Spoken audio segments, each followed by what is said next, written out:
Madame, mademoiselle, monsieur, bonsoir. Nous allons parler ce soir dans cette émission spéciale de la prochaine Coupe d'Afrique des Nations de football où notre sélection nationale est qualifiée, où elle évoluera dans quelques semaines pour défendre un titre qu'elle a remporté. Souvenez-vous, il y a quelques éditions, c'était en 2019 en Égypte, une très très belle compétition qui s'est déroulée à l'époque en juin.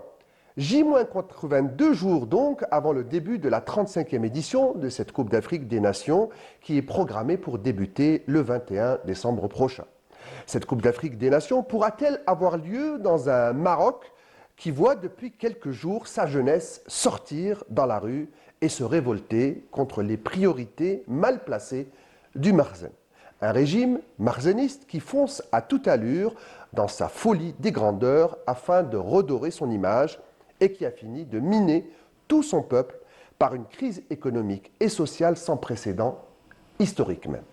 Ce peuple a 2 mois et demi de la Coupe d'Afrique des Nations qui vit sous le seuil de pauvreté. Des inquiétudes légitimes donc que nous pouvons nourrir quant à la faisabilité de cette compétition quand on voit une jeunesse qui crie son désarroi, sa rage de vivre dignement, sa revendication à un droit aux soins médicaux et à une éducation digne, quasi inexistant au profit d'une fuite en avant démesurée dans la construction de stades pharaoniques à coût de milliards de dollars, aussi trébuchants qu'éphémères. Ces infrastructures construites à coût de prêts qui seront à court terme un gouffre économique, on verra dans cette émission, avec une analyse de notre économiste sur le plateau, pour le pays et surtout des épaves figées au sol.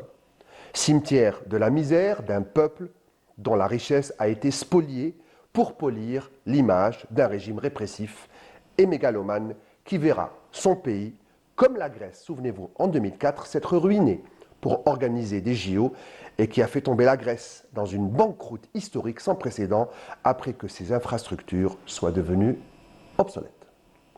Quel sort donc pour la Coupe d'Afrique des Nations 2025 ? Quelles sont les alternatives possibles à quelques jours du début de ce grand tournoi si la jeunesse marocaine dit non à la CAN et refuse les compromis? 2 scénarios sont possibles. L'annulation ou la répression féroce pour tuer dans l'œuf les revendications et les attentes d'un peuple qui a d'autres priorités que le football. Bonsoir à tous. Voilà donc, le décor est planté et pour faire débat pendant un peu moins d'une demi-heure avec notre premier invité, Abdelrahman Hadef, économiste. Bonsoir.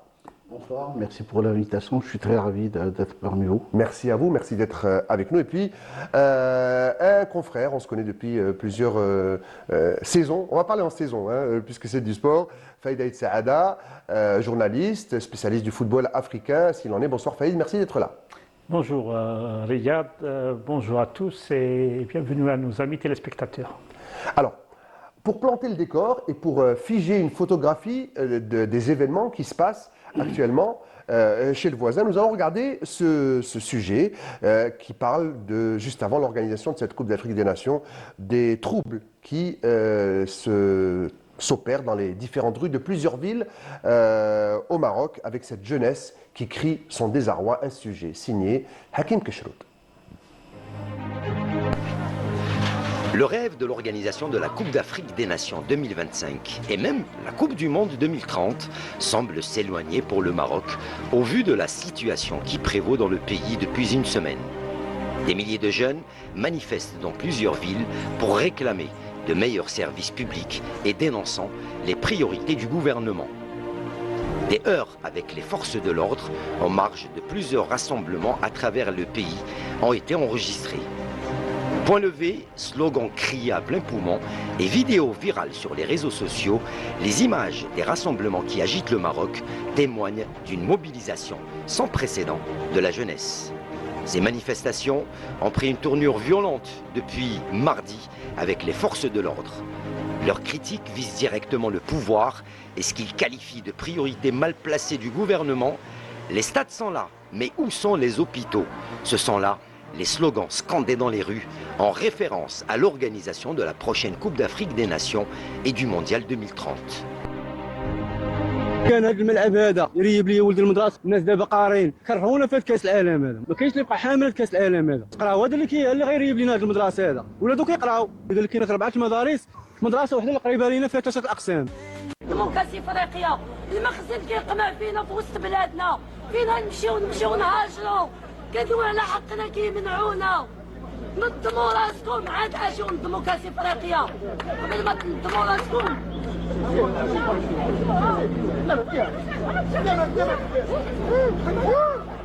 كيفاش بلانكم الصانع المحتوى اللي عندنا في هذه البلاد هذه اكثر من 30 واحد كاينه في الرباط النار ديال المنتخب ضد النيجر. نتوما ما لقيتوما تصوروا غير التيران، ما تصوروش داك الناس مساكن اللي رايبين في الجبال ما لاقين جغمات الماء، ما تقدروش تصوروا داك الشيء. نتوما منافقين سالينا والمغاربه وعرفوا فين كتفرجوا، هادو غير منافقين. ونتحدى اي واحد يخرج في شي فيديو، انا كنقولها لكم جميع صناع المحتوى اللي كاينين في المغرب 80% منكم كاملين غداره وكاملين نصابه وكاملين كتضحكوا على الشعب. علاش ما تصوروا الشباب المغربي اللي جالس مدمر؟ نتوما التيران تبنى اللي تيقولك احسن تيرانات عندنا في البلاد، التيرانات اللي غيتنظموا في كاس العالم، وصلنا للعالميه.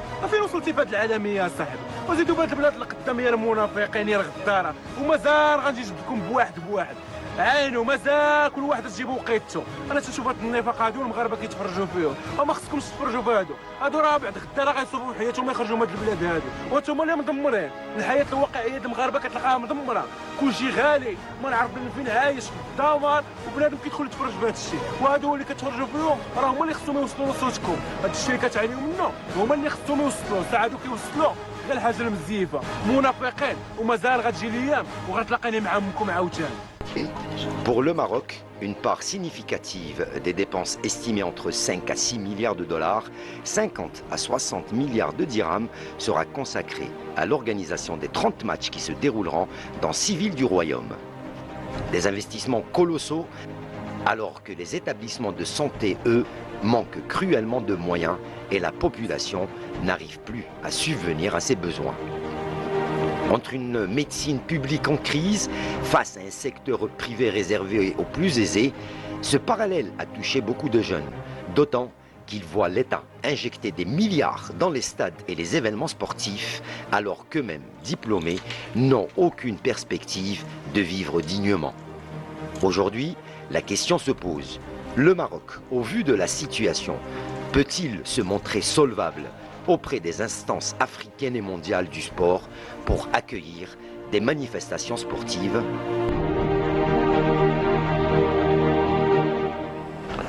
Voilà donc ces images édifiantes des événements qui se déroulent depuis quelques jours chez le voisin Fayda El Saada. Quand on voit la situation qui prévaut au Maroc et les troubles qui perdurent jusqu'au moment où on parle, nous sommes en droit de nous demander est-ce que cette compétition pourra réellement débuter dans un peu plus de 2 mois? Non, pour un voilure, elle aura lieu.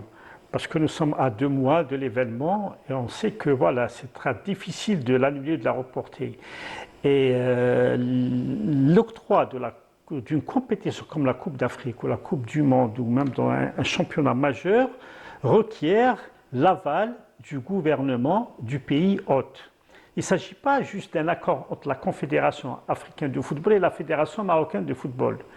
Et pour organiser un match simple ou un petit tournoi, oui, ça suffit. Mais pour la Coupe d'Afrique des Nations, il faut un accord du gouvernement marocain, ce qui a été fait, et un engagement du gouvernement marocain de respecter le cahier de charges. L'engagement, le mot est important. C'est un engagement que le cahier des charges soit respecté. Oui, un engagement. Non, ce n'est pas un engagement juste par des paroles. Il faut que ça passe en Conseil des ministres. Il faut que ça soit une loi, la loi Coupe d'Afrique des Nations.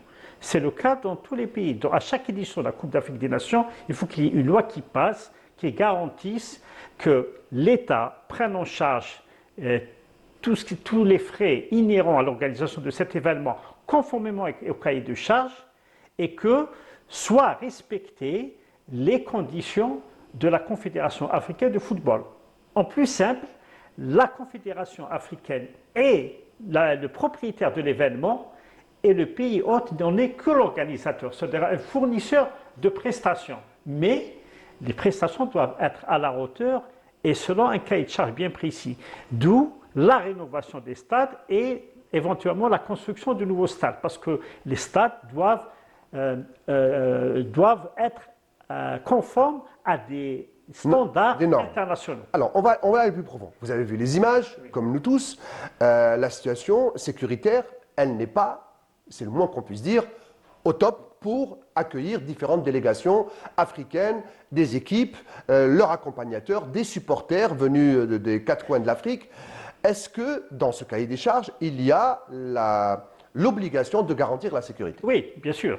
C'est un chapitre important. Il y a plusieurs chapitres dans le cahier de charges. Chapitre organisation technique du match, hébergement, logistique, Transport. IT, c'est-à-dire Internet et télécommunications, transport. Entre autres, il y a la sécurité. Alors, tous les membres de la CAF, c'est-à-dire tous les organisateurs, Les officiels, on va dire. les officiels, voilà, les officiels de la CAF, toutes les délégations participantes, tous les organismes, c'est-à-dire qui tournent autour de l'événement, par exemple, les sponsors, la presse, les médias, les équipes chargées de la couverture, de la production télévisée des matchs, les supporters, tout ce personnel doit être sécurisé. Leur sécurité doit être garantie par l'organisateur. Par l'organisateur, par le pays hôte. Donc tout ça, c'est-à-dire il faut sécuriser les délégations participantes, les officiels de la France, les invités étrangers qui vont venir, parce qu'il y aura des gens de la FIFA, d'autres confédérations internationales. Tout ce beau monde-là doivent être assurés de la sécurité, d'une sécurité maximale.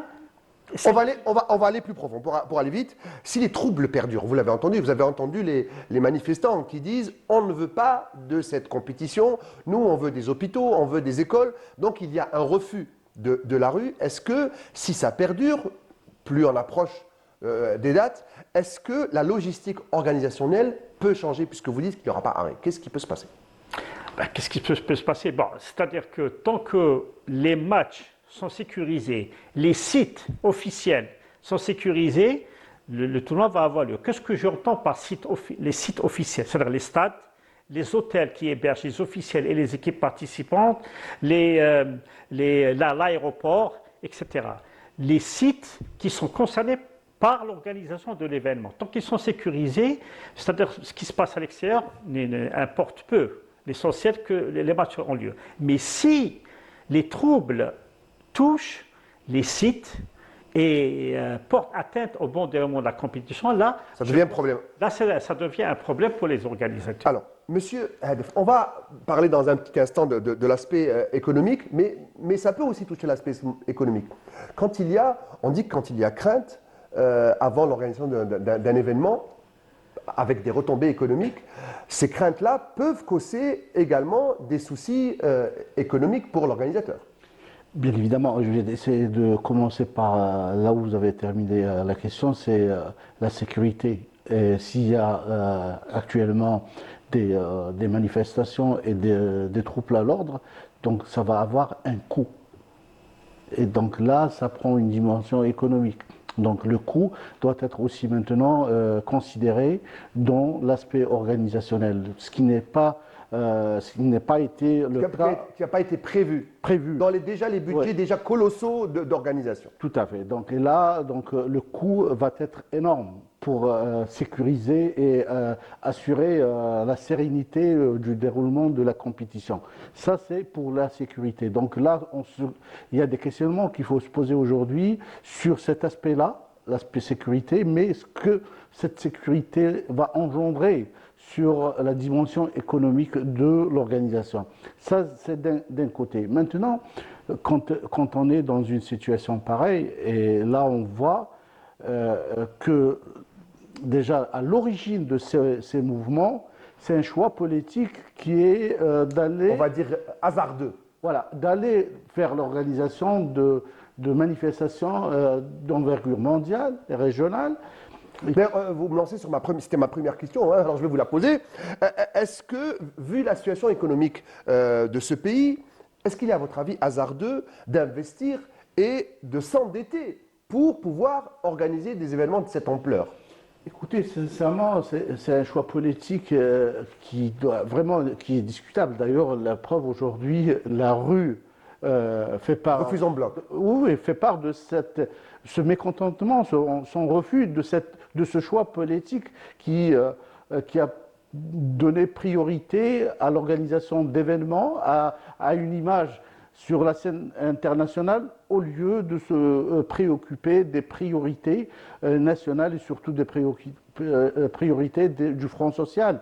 Et là, on voit à travers ces manifestations que l'événement qui était à l'origine sportive devient un enjeu social et économique pour le pays. Et là, c'est vraiment un débat qui va s'ouvrir et je pense que la population, malgré qu'elle est jeune, on est en train de voir ce qu'on appelle la Gen Z 212, c'est une génération très très jeune, mais qui a vraiment cette réflexion sur l'aspect économique et social, sur son avenir. Qui concerne son avenir, tout à fait. Voilà, c'est son avenir, c'est son cadre de vie, et elle a fait le choix, elle a fait le calcul, et elle a essayé de voir est-ce que l'engagement et le choix politique qui est porté sur l'organisation de Coupe du Monde et de Coupe d'Afrique est prioritaire par rapport à sa vie et son avenir. Et là, on voit vraiment dans ce débat, il faut qu'on connaisse aussi un regard purement technique, économique. Un regard chiffré aussi. Voilà. On va le donner, justement. Ce sera après le sujet de Maïssa Lebouhla. On va parler des coûts de cette compétition. Exactement. Et également les coûts des infrastructures que revendique le peuple. On va regarder d'abord ce sujet qui montre les manifestants qui portent des revendications et sociales et économiques, principalement liées à la santé et l'éducation.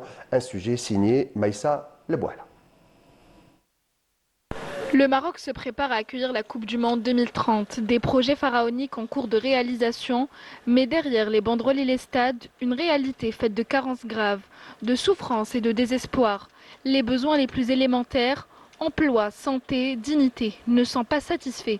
Les jeunes sont les principales victimes de cette crise. Le chômage au niveau national dépasse les 14%.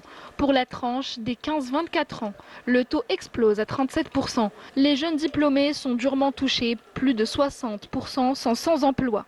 Sans compter le sous-emploi, le travail précaire, saisonnier et sans droit. Cette situation engendre un profond mal-être, frustration, perte de confiance en les dirigeants, migration, basculement dans l'économie informelle. À côté, la paupérisation touche des millions. Les zones rurales en sont les plus affectées. 72% des personnes en situation de précarité y vivent, un taux 4 fois supérieur à celui des villes. Le quotidien de nombreuses familles est un combat. Accès irrégulier à l'eau potable, 600 mètres cubes par habitant et par an. Bien en dessous du seuil de pénurie fixé à l'ONU à 1000 mètres cubes. Accès limité à l'électricité et aux services de base. Quant au logement, plus de 50 000 familles vivent encore dans des bidonvilles ou des habitations précaires et surtout accès désormais de plus en plus limité aux denrées de première nécessité, faute de revenus suffisants. La santé publique, elle, se fissure. Dernier cas tragique en date, la mort de 8 femmes enceintes dans un hôpital public à Agadir, mettant en lumière les défaillances. Hôpital sous-équipé, personnel surchargé, manque de ressources d'urgence et de suivi approprié. Le Maroc compte à peine 8 médecins pour 10 000 habitants contre une moyenne mondiale de 16. L'éducation aussi reste un besoin fondamental non satisfait. Le Royaume enregistre des taux de décrochage scolaire très élevés, 330 000 élèves par an. Pendant ce temps, des milliards de dirhams sont alloués aux infrastructures liées à la CAN et à la Coupe du Monde. De quoi construire des centaines d'hôpitaux, des milliers d'écoles. Entre prestige international et réalité quotidienne, le contraste est saisissant. Pour les Marocains, la véritable victoire serait peut-être moins dans les stades que dans le droit à des soins décents, une école de qualité, un emploi et un toit. Un emploi, un toit, vous voyez la conclusion de Maïssa Lebouhla. On voit cette différence abyssale entre les budgets alloués aux préparatifs et à l'organisation de ces compétitions sportives énormes et les besoins, j'allais dire, primordiaux du peuple marocain. Exact. Je vais essayer de revenir sur un peu les chiffres pour qu'on puisse un peu être vraiment dans la réalité des faits. L'organisation de ces événements va coûter au Maroc quelque chose comme 5 à 6 milliards de dollars. Donc on est dans les 52 milliards de dirhams. Et par exemple, le budget alloué à la santé, à l'éducation pour l'année 2025, qui est de l'ordre de 118 milliards de dirhams, c'est un peu 50%, c'est 50 milliards. Du coup, d'une compétition qui dure un peu plus de 3 semaines. Voilà. Donc, et là, on se pose des questions. Justement, c'est là où la population commence à revendiquer certaines priorités que la compétition de la Coupe d'Afrique ne va pas leur offrir plutôt. Et, On parlera des retombées dans un petit moment. et là aussi, il faut revenir aussi sur ce besoin en financement pour les secteurs prioritaires. Aujourd'hui, si on alloue autant d'argent pour la Coupe d'Afrique, on est dans un phénomène, ce qu'on appelle le phénomène d'éviction.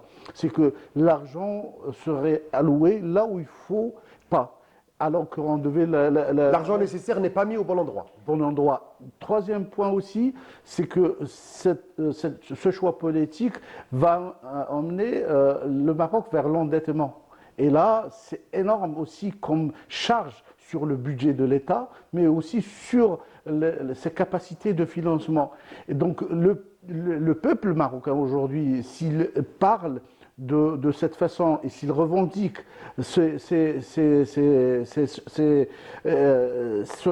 son mécontentement, c'est parce qu'aujourd'hui, on est arrivé à une situation inacceptable, invivable. Les jeunes Marocains... C'est le ras-le-bol.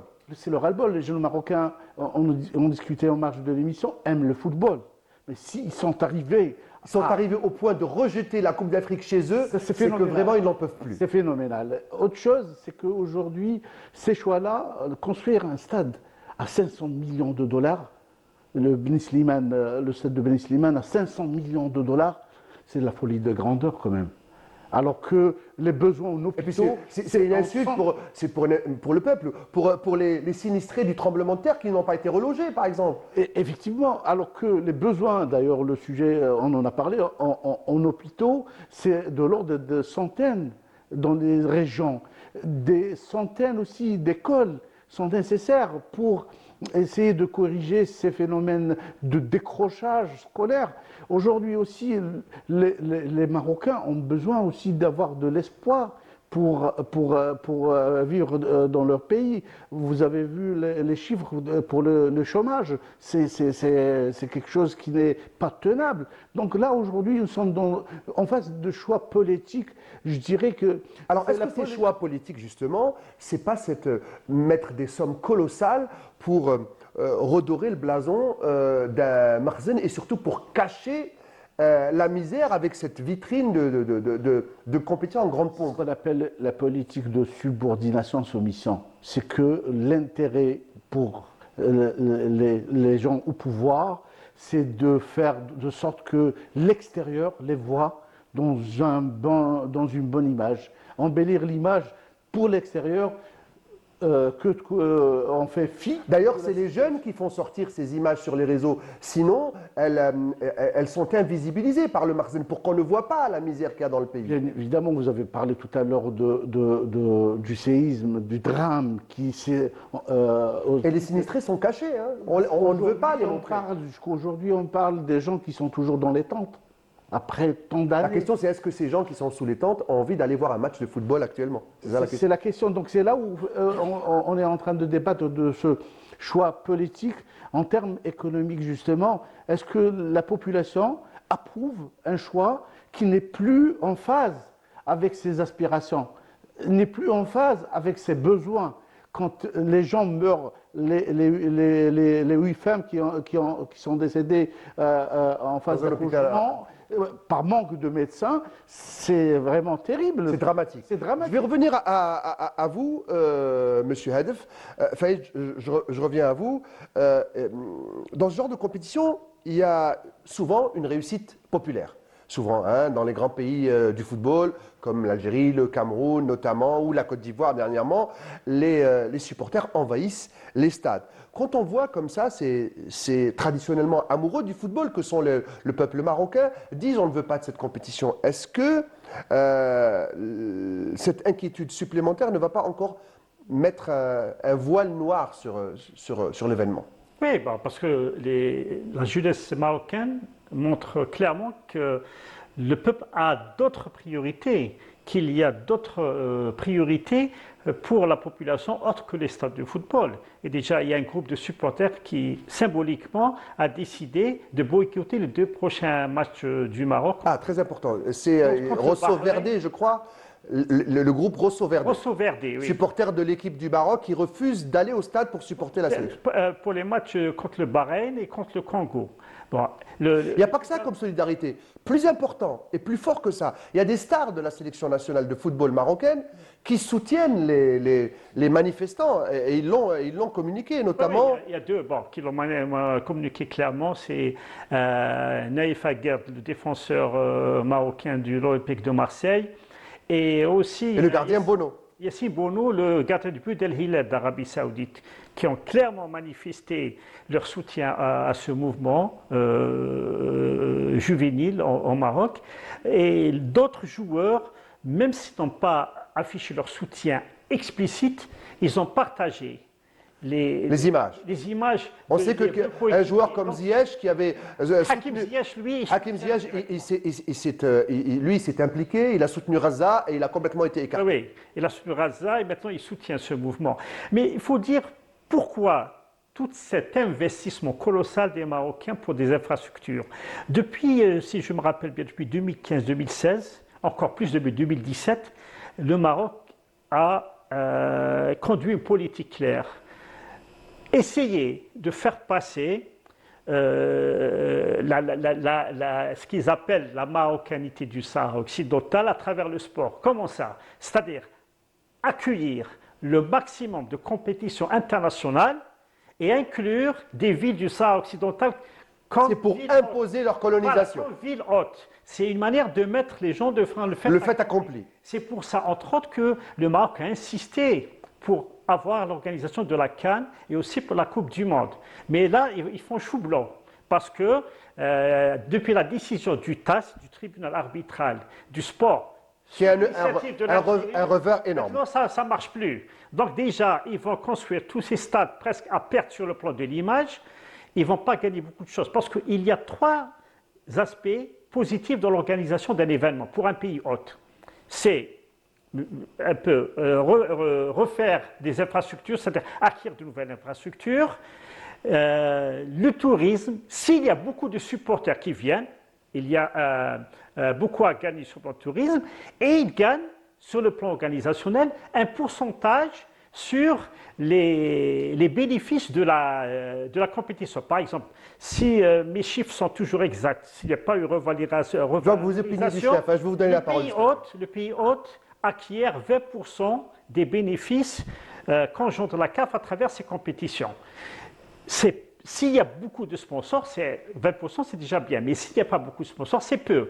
Mais dans les pays développés, ça compense par le tourisme, par la venue de supporters et ce qu'on appelle les ventes, c'est-à-dire l'économie parallèle. Par les touristes, alors que souvenirs. Depuis quelques jours, on voit la fuite des touristes qui quittent le Maroc à cause des événements. Mais là, le Maroc a mis la barre tellement haut pour espérer inclure des pays du Sahara. Vous voulez dire qu'il a dépensé